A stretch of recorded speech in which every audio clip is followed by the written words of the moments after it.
A second parent now coming forward about how the Georgia High School Association benched her son his senior year because of his reduced schedule last semester.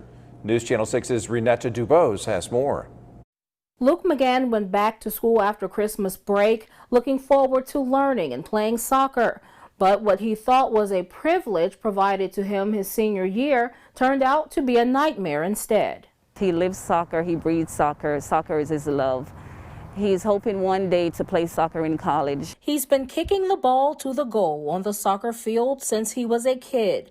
But this month, the Georgia High School Association ruled Luke McGann ineligible, and it's his final year at Lakeside High School. In 2019, he won the soccer player of the year, so he's a very good player. And this year, he was chosen to be soccer captain, team captain.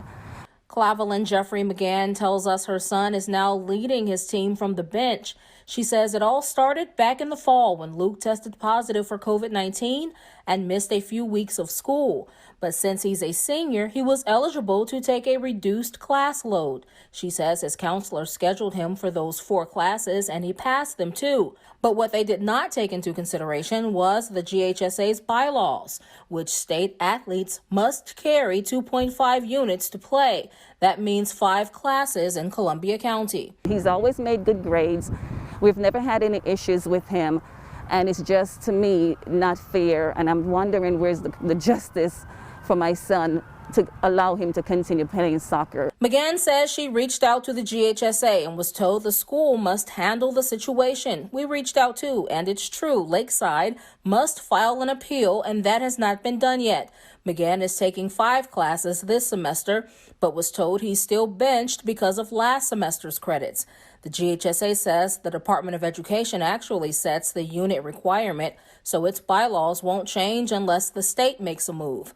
But Luke is not alone. GHSA admits COVID has caused problems with eligibility, but there were also 7,000 cases prior to the pandemic. I believe the school had done a hardship, far as what I know. Far as anything else, I'm not sure. I've reached out several times to the athletic director and others, but I have not had an official conversation with anyone as to what the decision is. I've just heard from my son that he's not going to be allowed to play. We've reached out to Superintendent Dr. Caraway to see what changes need to be made for school counselors so that this does not happen to athletes in the future, and we are expected to hear from her later this week.